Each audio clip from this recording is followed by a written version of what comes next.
Verbal question हल करने का पहला steps analogue questions reasoning.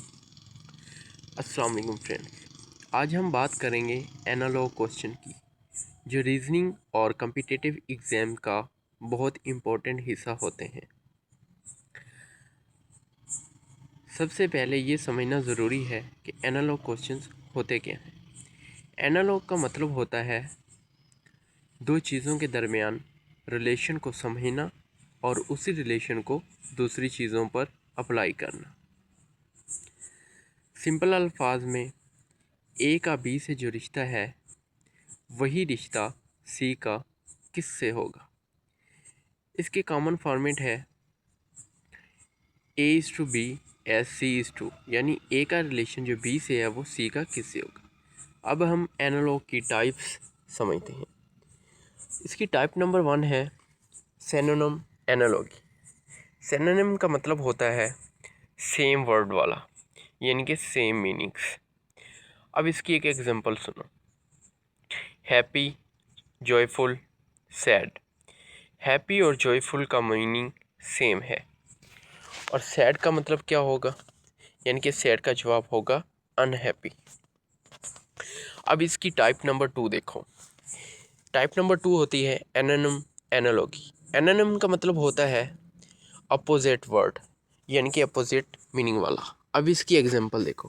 Hot, cold, day. Hot का अपोजिट कोल्ड होता है, डे का अपोजिट होगा नाइट। अब इसकी टाइप नंबर 3। टाइप नंबर 3 में है पार्ट 2 होल, यानी हिस्सा और पूरी चीज़ और उसका relation. Example wheel, car, finger. Wheel car का हिस्सा है और फिंगर किसका हिस्सा है, यानी कि हैंड का। इसका जवाब क्या होगा, हैंड। अब इसकी type number 4 cause and effect, यानी वजह और उसका रिज़ल्ट। अब इसकी एग्जांपल देखें। Fire, smoke, rain. आग से धुआं निकलता है, ठीक है, और रेन से यानी कि बारिश से क्या होता है, बारिश से यानी कि फ्लड आता है या पानी। तो इसका जवाब क्या होगा, फ्लड या वाटर।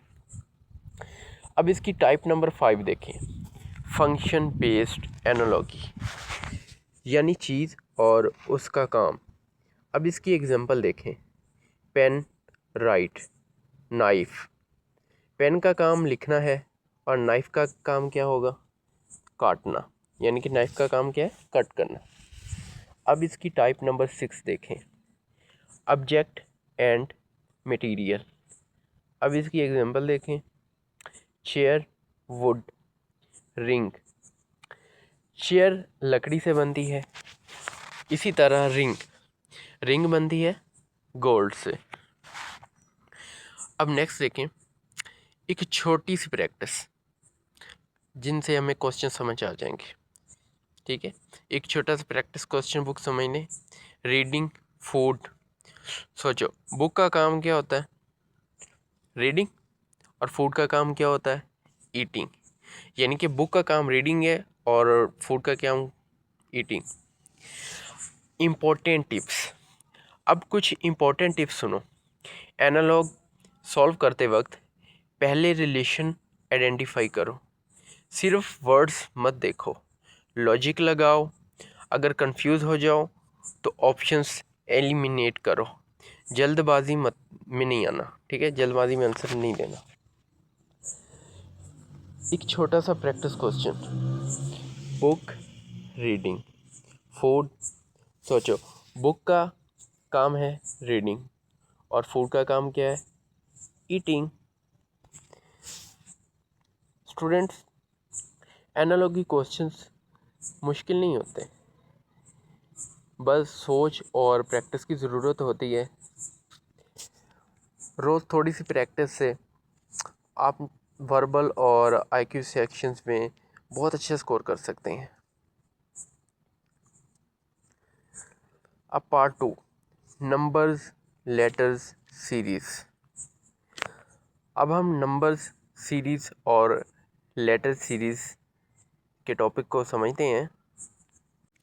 ये जो लेटर सीरीज टेस्ट है ना, ये IQ test, entry test, PMA long course test, AFNS test, NTS, PPSC, FPSC, CSS और बैंकिंग एग्ज़ाम में बहुत ज़्यादा आते हैं। नंबर लेटर सीरीज़, ये नंबर लेटर सीरीज़ क्या होती है? सीरीज़ का मतलब होता है नंबर्स या लेटर्स का एक पैटर्न जिसमें कोई रूल्स छुपा होता है। हमें इस रूल को फाइंड करना होता है और उस रूल को समझना होता है। उस रूल को समझकर नेक्स्ट नंबर या मिसिंग लेटर का आंसर देना होता है। Part A, numbers series. अब इसकी एग्जांपल देखें। एग्जांपल नंबर 1 है 2, 4, 6, 8। यहाँ हर नंबर जो है वो 2 के साथ प्लस हो रहा है, तो इसका आंसर क्या होगा? 10। इस तरह की सीरीज़ को कहते हैं सिंपल एडिशन सीरीज़। अब इसकी एग्जांपल नंबर 2 देखें। इसमें है 5, 10, 20, 40। यहाँ हर नंबर को 2 के साथ मल्टीप्लाई किया गया, यानी कि हर नंबर क्या है 2 के साथ मल्टीप्लाई भी हो रहा है, तो इसका आंसर क्या होगा? 80। इसे कहते हैं मल्टीप्लिकेशन सीरीज़। अब इसकी एग्जांपल नंबर 3 देखें। 1, 4, 9, 16। तो नेक्स्ट क्या होगा? ये स्क्वायर नंबर्स हैं, यानी कि 1 का स्क्वायर, 2 का स्क्वायर, 3 का स्क्वायर, 4 का स्क्वायर। तो नेक्स्ट नंबर जो भी होगा उसका स्क्वायर लेना है। जब गैप बढ़ाया जाए ना तो स्क्वायर या क्यूब को चेक करना चाहिए। अब नेक्स्ट एग्जांपल देखें, मिक्स्ड एग्जांपल, यानी कि 2, 5, 10, 17। तो नेक्स्ट क्या होगा? इसमें रूल क्या है? इसमें +3, +5, +7 ओड नंबर्स ऐड हो रहे हैं, तो आंसर इसका क्या होगा? 26। अब पार्ट बी देखें, लेटर सीरीज टेस्ट। अब आते हैं लेटर सीरीज़ पर। अल्फ़ाबेट पोजीशन याद रखें। ए का 1, बी का 2, सी का 3, सो ऑन जेड तक। अब इसकी एग्जांपल देखें। एग्जांपल नंबर 1 क्या है? A C E G। Next क्या होगा? अल्फ़ाबेट में जम करें A का C, ये क्या है? +2 के दरमियान है, और फिर E यानी कि +2 का, तो इस तरह से इसका आंसर क्या आएगा? I। अब इसकी एग्जांपल नंबर 2 देखें। D G J M। तो इसकी पोजीशन क्या है? D की क्या है? 4, G की 7 और J की 10, तो M की क्या होगी? 13 +3 का ना गैप है इसमें। अब नेक्स्ट एग्जांपल देखें। ZXVT। यहाँ रिवर्स अल्फ़ाबेटिक चल रहा है, -2 का गैप है, तो आंसर क्या होगा इसका? R। कभी फॉरवर्ड कभी बैकवर्ड, ये इसकी एक इम्पोर्टेंट टिप होती है, अल्फ़ाबेट को चेक करना चाहिए। अब इसकी जो स्मार्ट टिप्स है ना एग्ज़ाम के लिहाज से, पहले तो इनका डिफरेंस जो है ना वो देखो, ठीक है। फिर उसके बाद addition, subtraction, multiplication, division check करो। उसके बाद इवन, ओड पैटर्न चेक करना चाहिए। और फिर देखो कि जो अल्फ़ाबेटिक पोजीशन है वो क्या है इसकी, वो हमेशा याद रखनी चाहिए। ज़्यादा सोचना नहीं चाहिए, ठीक है। सिंपल रूल होता है सिर्फ। नंबर्स और लेटर सीरीज़ प्रैक्टिस से ईजी हो जाती है। रोज़ 10-15 क्वेश्चन सॉल्व करोगे ना तो ये टॉपिक्स जो है आपका स्ट्रॉन्ग पॉइंट बन जाएगा। वर्बल क्वेश्चन के कंसेप्ट क्लियर करने के टोटल 10 स्टेप हैं, जिनमें से आज हमने 2 किए हैं। बाकी स्टेप्स की वीडियो के लिए मेरे चैनल को सब्सक्राइब कर लें और अपने फ्रेंड के साथ भी शेयर करें और मिलकर तैयारी स्टार्ट करो। मज़ीद पास्ट पेपर और इम्पोर्टेंट नोट्स के PDF भी अवेलेबल हैं, आप इनबॉक्स करके वो ले सकते हैं।